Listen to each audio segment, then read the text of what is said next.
5月23日，京东一名应届声音在内网对近日的严查考勤事件评论了一句：“什么时候被拼多多收购？”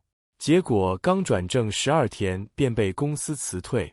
抖音博主豹哥透露，京东零售开始检查员工的手机，查看员工是否在默默就此事参与讨论，如果拒绝检查就会被开除。你看，简直就是白色恐怖！他们不仅发明了个新词儿叫拼搏投入度，而且听说还对那些敢吐槽这个事儿的员工展开了大清洗。所谓拼搏投入度，具体就是什么严查考勤、不让午休、严禁代打卡，还有就是要考察准时下班员工是不是工作量饱和。说白了就是要防止员工偷懒，强制员工加班奋斗。员工们肯定不愿意啊，尤其是对不让午休这一点最是反感了。又逼着加班，又不让午休，谁晚上加了班，第二天中午不困呢？而且把中午休息那1个小时的时间限制的死死的，这个时间可能都不够老子排队吃饭的。所以员工们纷纷去职场社区，也就是去外卖上吐槽这个事儿，还给炒成了社区热点了。我本来以为这个事儿可能也就这样了，但是昨天的时候有人给我爆了猛料，说他们零售部门居然开始强制检查员工的手机了，只要发现你在外卖发表过相关言论，甚至点过赞，就强制开除，1分钱的赔偿都没有，甚至你绩效再好也没有用。那我就问了，如果我把外卖卸载了怎么办呢？卸载了那就给你重新安装，再用你的手机号登录，然后再检查看看你有没有发过言点过赞。那如果说我就保护自己的隐私，我就拒绝人检查我的手机呢，那就直接开除，没有丝毫的赔偿。我都震惊了，这不就是明目张胆的侵犯个人隐私吗？朗朗乾坤，光天化日，这还有王法吗？这是能发生在2024年的事情吗？我不愿意相信这个事情是真的，但我紧跟着在职场社区也看到有人在说检查手机的事情了。我还问了在这个公司工作的朋友，他说自己的部门虽然说没有检查手机，但是听说别的部门有。为什么这个经常宣称自己对员工多好的公司能做出这样的事情呢？人员工不过是吐槽一下，那又怎么了？你还不让人说话了吗？而且员工隐私你说侵犯就能这么侵犯吗？这就是在公然违反民法典。建议大家只要跟 HR 谈话，就一定要做好录音录像的准备，这是防止别人践踏你尊严的最佳后手。该在网上曝光就在网上曝光，要不然一步退一步不退，一步一步的后路就退没了。刚刚朋友跟我说啊，他们京东的 HR 最近发明了个新词，叫拼搏投入度，具体就是严查考勤、禁止代打卡、缩短午休时间外，还会在员工下班时检查工作饱和量。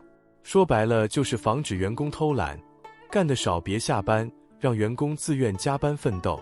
从高到低依次给员工打分，得分低的可能就当不了东哥的兄弟了。其实严查考勤的公司有很多，京东并非特例，但为什么只有京东会闹得沸沸扬扬？除了强行搜查手机有违法嫌疑外，最大的原因恐怕是东哥之前立的人设太高了，把自己架在那儿了，面子和里子必须放弃一个，但东哥似乎一个也不想放弃，便导致了首鼠两端的结果。员工不满，吃瓜群众跟着起哄，也带来了不少负面影响。评论区有粉丝声称，以后再也不会去京东买东西了。这也给所有想做网红的企业家提了一个醒，在享受流量带来的红利同时，也要承受人设崩塌后流量的反噬。往后的行驶会更加困难。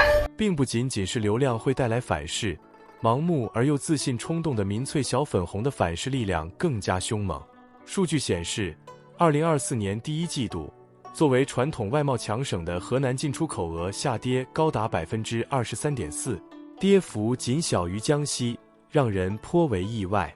不过细细研究就会发现，河南，尤其是郑州的出口额高度依赖于富士康的贡献。从2010年进入郑州开始，富士康一度占据郑州出口额的 80% 以上。富士康在进出口方面的下滑，很大程度上也就决定了郑州乃至整个河南省的外贸数据。根据富士康母公司工业富联所发布的财报显示，2024年第一季度富士康进出口额减少了 486.8 亿，同比下降 44.1%， 甚至比河南全省外贸规模减少的还要多。之所以如此，核心原因当然是富士康加速撤离河南的步伐。这一点仅从出口手机数量的变化上便可见一斑。公开数据显示，2023年河南省出口手机数量为5761万台，同比减少 14.5%。然而到了今年一季度，出口手机数量直接断崖式下降到664万台，同比减少超1000万台。从这里不难发现，富士康的产能已经完成了大规模迁移。不可否认的是，富士康对于河南的外贸贡献度相当高，不仅带来了大量的就业机会和税收，同时也有效带动了河南产业升级和经济转型。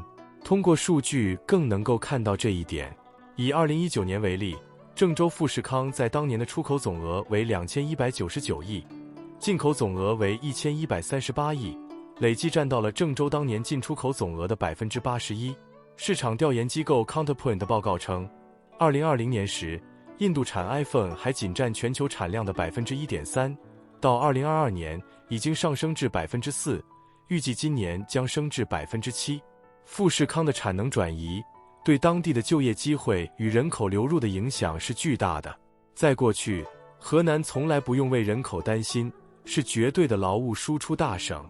但在2023年，河南常住人口比上一年减少57万人，减少量居全国第一。从2021年到2023年，河南人口流失已经超过130万人，约等于消失了一个齐齐哈尔。富士康不断外迁，那些失业的工人该何去何从？时代的一粒尘埃，落在每个人肩头都是一座大山。楼下铺满了半边天，公路上走过来人两个呀，一个老汉，一个青年呐。